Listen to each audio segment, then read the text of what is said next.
There are literally hundreds of services that you can choose from and start offering as a freelancer.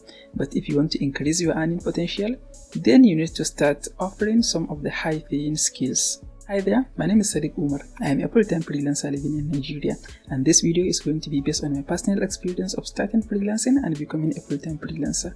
So the 5 freelancing skills that I'm going to mention in this video have a high earning potential and also have a less competition compared to some of the general services that freelancers are offering.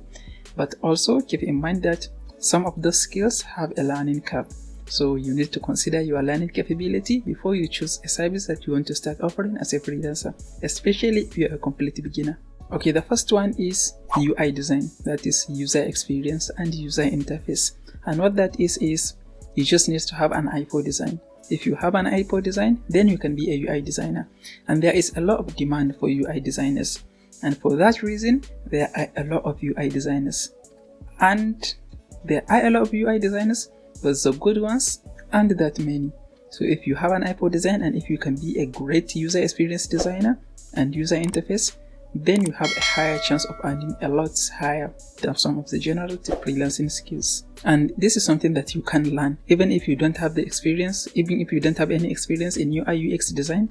Then what you just need to do is just first think, do you have an IPO design? If you know you have an IPO design, then you can just do a little research about UI UX design and learn about it and consider if you are capable of learning it and start offering it as a freelancer. If you can become a good UI designer, then there is a good potential for you of earning a lot higher than most freelancers. If you want to understand this very well, then go to Dribble or behance.net and search for UI design, UX design, and you are going to see a lot of great templates designed by UI designers, and that will give you an idea on what you need to learn in order to become a UI designer. Okay, the next high-paying skill is digital marketing.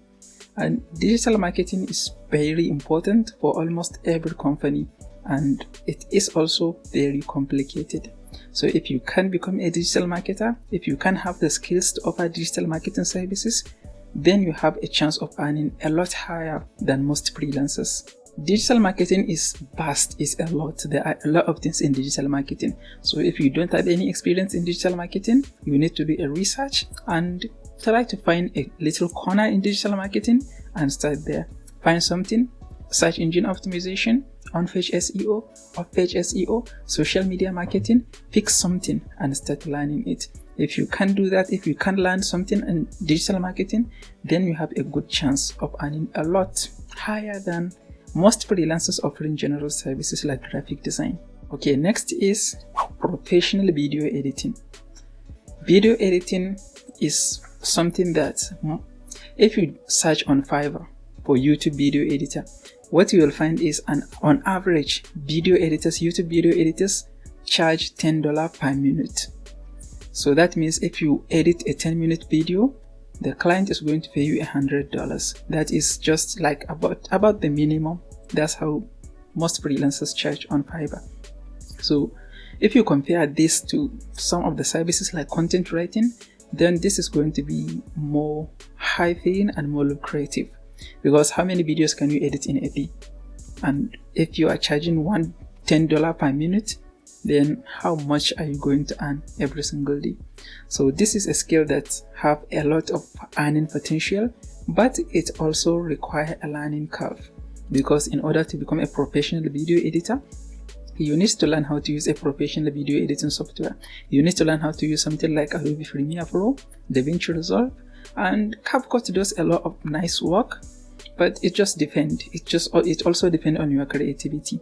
So if you can learn professional video editing, then you have a chance of earning a lot higher than general freelancing services. And also another good thing about video editing is most of the clients who need video editor, they need a video editor on a continuous basis, because the people who need video editor are YouTubers, people who do YouTube videos, they need video editors. And if somebody give you a YouTube video to edit for them, there's a good chance they are going to give you another video to edit next week or next 2 weeks, because YouTubers create videos regularly on a continuous basis. And if you know what you are doing, then they are going to continuously give you project, so you won't have to worry about finding new clients. And also with the increased number of new podcasts every single day, the demand for video editors, for professional video editors, is increasing. Okay, the next one is voiceover artist. A voiceover artist is you just record an audio for other people, and this is a skill that pays a lot. But the problem with this is you need to have an experience in talking in the microphone, and you need to have a solid microphone. So unless you have experience, this is going to be hard for beginners just getting started, because in order to become a voice artist, you need to have a professional microphone. You need to have at least a very quiet, if not soundproof, you need a very quiet place to record voiceovers. And you also need to be compatible with speaking on a microphone, because people who need voiceover, they have specific requirement. Somebody will be looking for someone with American accent, somebody with Irish accent, someone with African accent, and you need to know how to deliver in a specific tone of voice and a specific style. So this is something that requires a lot of learning curve, and also some budget into microphone and a recording space. But if you can have this, then the earning potential is going to be a lot higher, because voice artists also charge per minute or per words. Most of them charge per word.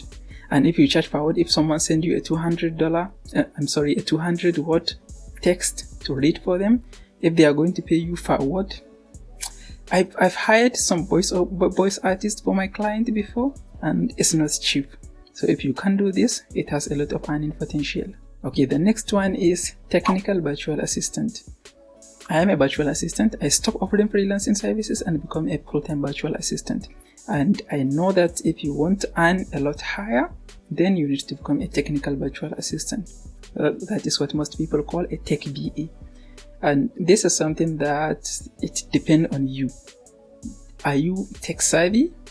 Do you learn how to use new technical softwares easily?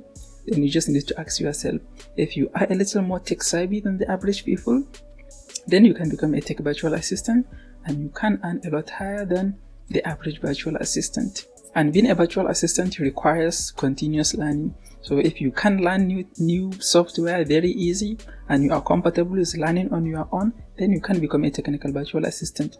But if you don't know anything about virtual assistants, you have never done any virtual assistant work, then it might be a good idea for you to start as a general BA, pick some skills and start offering as a general BA. Then eventually you can start learning technical skills, and then you can transition to a technical virtual assistant. So those are the 5 best skills that have the highest earning potential in this current year. If you find this video helpful, please give it a like. Also, don't forget to subscribe to this channel, and I will see you in the next video.